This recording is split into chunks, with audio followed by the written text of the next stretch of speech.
इस समय हम मौजूद हैं अमेठी जनपद के पांडेपुर गांव में, जहां पर श्रीमद् भागवत का कथा ज्ञान यज्ञ चल रहा है और उसके जो पीठाधीश्वर हैं जो है साधु जी उषा रामायणी के नाम से प्रसिद्ध हैं और जो है इस समय मौजूद हैं। उनके द्वारा कथा चल रही है, 7 दिनों की कथा है और तमाम लोग यहाँ पर पहुँच रहे हैं, रसपान कर रहे हैं। ऐसे में वो धर्म ध्वज पताका लेकर जो है कहीं ना कहीं सनातन धर्म को आगे बढ़ाने का निरंतर उनके द्वारा कार्य किया जा रहा है। ऐसे में वो इस समय मौजूद है, उनसे हम सीधे जानेंगे कि जो है सबसे पहली चीज़ जो है उनके नाम के साथ रामायणी शब्द जुड़ा है और इस समय रामायण और रामचरितमानस ये दोनों चर्चा का विषय बना हुआ है। देश के पटल पर मीडिया जगत में काफ़ी चर्चा का विषय बना हुआ है। सबसे पहले उनसे हम यही जानते हैं कि ये रामायणी शब्द उनके नाम के आगे कैसे जुड़ा।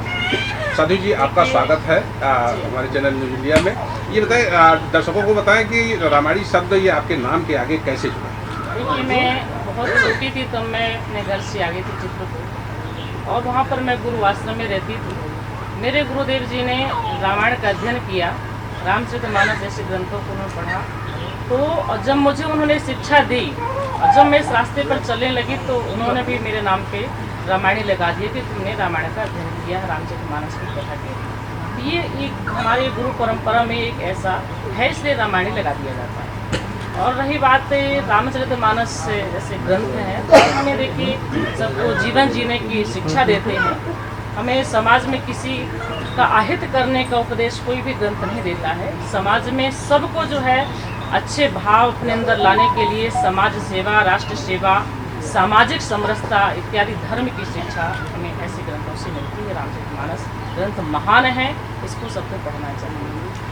रामचरितमानस महान है, लेकिन इसके बावजूद कुछ नेता हैं, समाजवादी पार्टी के कद्दावर नेता हैं स्वयं शांत मौर्य, उन्होंने अभी कल ही बयान दिया है कि रामचरितमानस को जो है उसमें कुछ चौपाइयाँ ऐसी हैं जिससे पिछड़े, दलित और जो समुदाय से आते हैं उनके लिए एक जो है गलत संदेश है।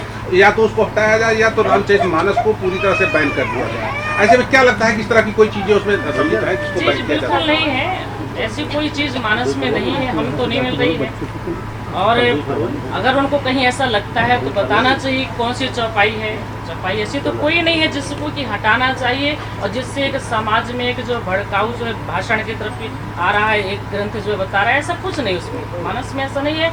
हर जगह आप पढ़ें, हर जगह भगवान श्री राम जी ने जो है चाहे किसी भी जाति, किसी वर्ण के कोई भी लोग हों, राम जी ने सबको सम्मान दिया। मानव प्राणी की तो बात ही छोड़िए, उन्होंने जटायु को पिता के समान सम्मान दिया।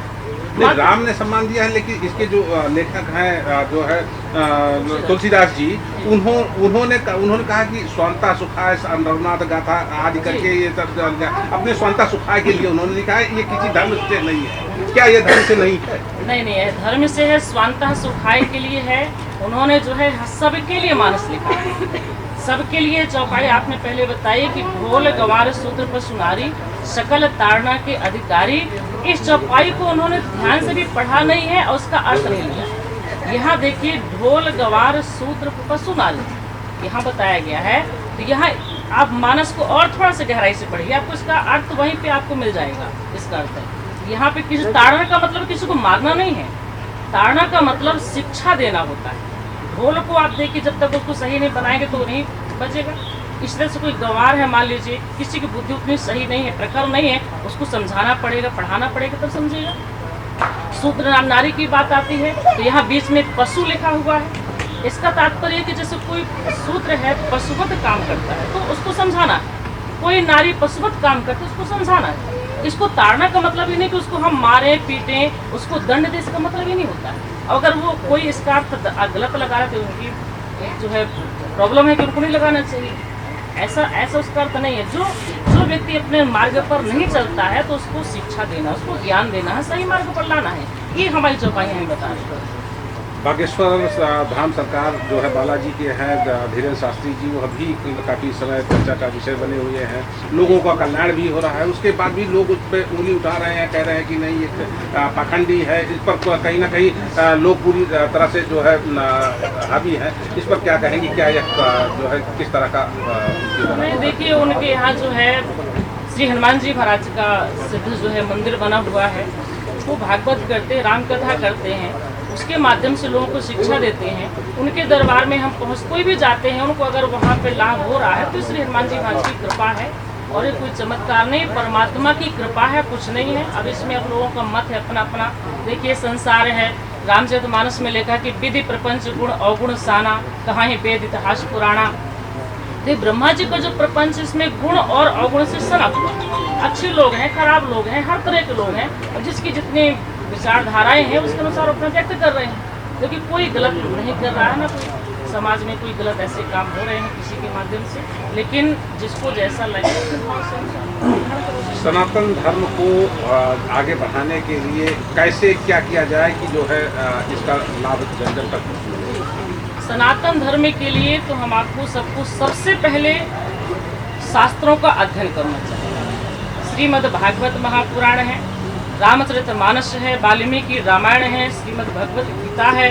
ऐसे ग्रंथों को सबसे पहले पढ़ना चाहिए, बच्चों को पढ़ाना है, हर विद्यालय में इसकी शिक्षा देनी चाहिए, क्योंकि इन्हीं से हमारा सनातन धर्म जो है इस तरह से बना हुआ है।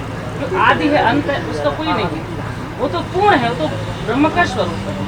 तो उसको समझने के लिए, सनातन धर्म की रक्षा के लिए हमें शास्त्रों का अध्ययन करना चाहिए। पढ़ाइयाँ तो चल ही रही हैं, ये जो हम आपको पढ़ाया जा रहा है स्कूलों विद्यालय में, ये तो चल ही रहा है। इसके साथ शास्त्रों को भी पढ़ाना चाहिए, तभी जो हमारे सनातन धर्म की रक्षा हो पाएगी। रूप से ये थी साध्वी जी, जिनका साफ तौर पे कहना है कि जो इस तरह के जो नेता ने अपनी बात कही है वो बिल्कुल गलत है। वो उनको ज्ञान नहीं है, वो उसका अध्ययन करें, गहराई से अध्ययन करें, तभी उसको ज्ञान होगा। और इस तरह की बातें करना छोड़ देंगे। ऐसा सनातन धर्म कहीं कोई विद्वेष नहीं पैदा करता है, और कहीं जो है उसमें किसी भी धर्म जाति विशेष के लिए कोई बात नहीं कही गई है। ये सरासर गलत है, और ऐसी चीज़ों का वह पूरी तरह से खंडन करती है।